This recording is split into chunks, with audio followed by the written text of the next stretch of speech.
Hi everybody and welcome to my channel. This is Danish Dynamite, and yeah, today I'm gonna release the second part of my Dragon Knight Imperial city build. So yeah, let's go through it. I'm just gonna talk about which weapon to use and what abilities to use in here.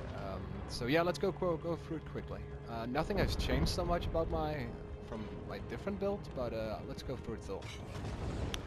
Okay, for your first attack, you got Wrecking Blow, and everybody knows Wrecking Blow, so yeah, I'm not gonna explain anything about it. It's your main attack, you're gonna use this a lot, you're maybe gonna even spam it. Dragonfire skill is your second ability. Now, this ability you use either defensively or offensively.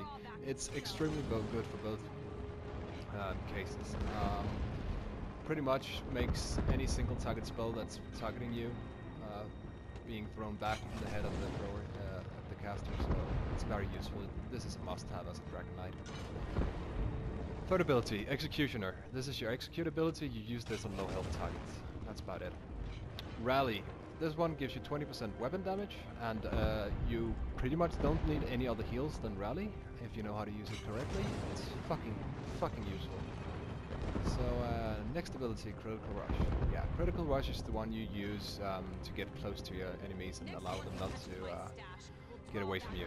It's insanely good. Now, some people choose to go with the other morph called Stampede that slows them, but I think that's stupid and useless because they're not going to be able to get away from you anyway, so why even slow them?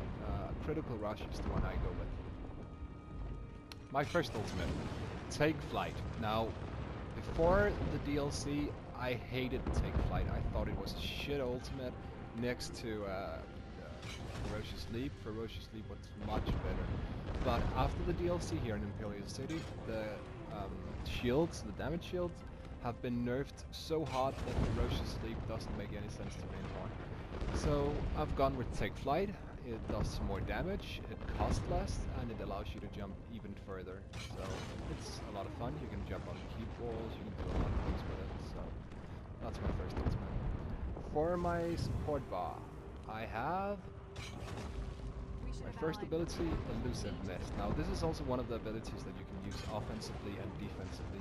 You can use it to get behind the enemy lines, put down caltrops, and attack them from there. You can also use it if you see a comet coming your way and you maybe don't have enough mana for reflective scale. I mean, reflective, yeah, just to reflect back.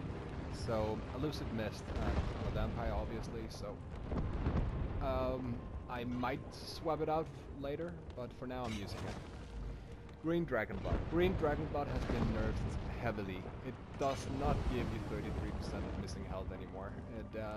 I rarely use it. I only use it if I'm just about to die.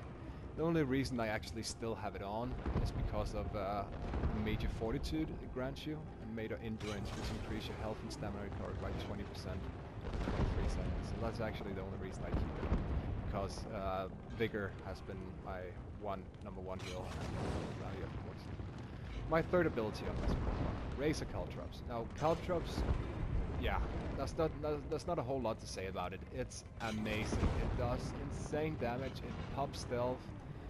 It's good in PvP, PvE. It gives you command over the battlefield. You have crowd control with it. It's amazing. If you can afford Razor Caltrops, I would recommend to get it. Definitely, it's probably one of my favorite abilities. Okay, my fourth ability and my main heal is called Resolving Vigor. Now, that's the morph of Vigor, and that's the selfish one, where you gain more than your groupmates does. So it heals you for about 10,000 over 5 seconds, which is a lot, so obviously get that. My last ability is Retreating Maneuver. Now, sometimes I swap this out for some other buffs like Evasion and Volcanic Armor and stuff like that. So it's not 100% sure that you need this one, but I just like it. It allows me to get away from people and it allows me to move around the map quicker. So I pretty much always have this one.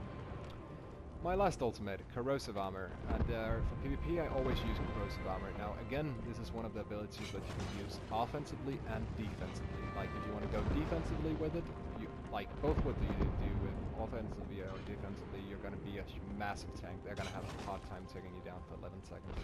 But it also allows you to ignore 100% of your opponent's physical resistance, so you can pretty much 2-hit, 3-hit people with this one. So, awesome ultimate.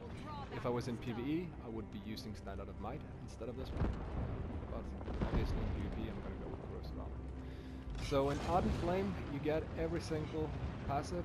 Same goes for Draconic Power. Same goes for Earth and Heart. Same goes for two-handed. In Bow, you get the Hasty Retreat, and the reason for that is grants you made an expedition 5 seconds after you executed Dutch roll. So 5 seconds, you're getting 40% movement speed. Amazing. Every single one in here, you get Shuffle. I use that one when I solo. It's amazing, or when I duel. Amazing. You get 2 improved hiding. That's all I have. You get Fall in Vampire.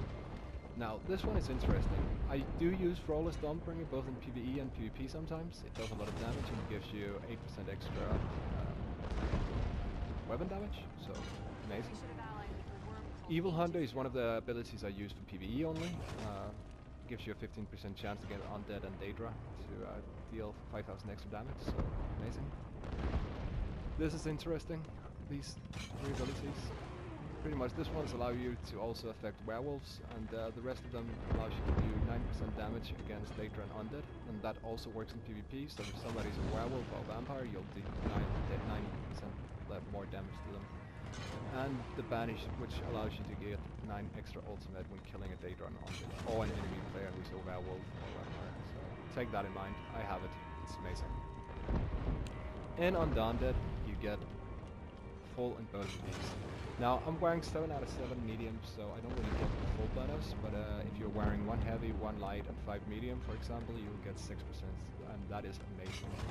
Now, a lot of people don't go up in this one, and I think that's the reason me and my friends can wipe groups of 30 to 40 when we're just about 12, because we're using synergies. Synergies are amazing, so if you want to be a good player, you need to learn how to use that. Okay, Assault, you get every passive. Support, you get every passive, and your Ration, you get every passive. So yeah guys, that's pretty much it. I just want to go through one more thing, and that's in the two-handed. Now I see a lot of people wear two-handed swords, and I don't agree with that. I agree with it in PvE, but in PvP you should always use the two-handed mace. Two-handed maces ignore 20% of your target's armor. That, I've tested it out, it does more damage than two-handed in PvP. So keep that in mind, and thank you for watching. If you have any questions, leave a comment below, and I'll try and get back to you as soon as possible. Thank you for watching, and I'll talk to you later. Bye bye.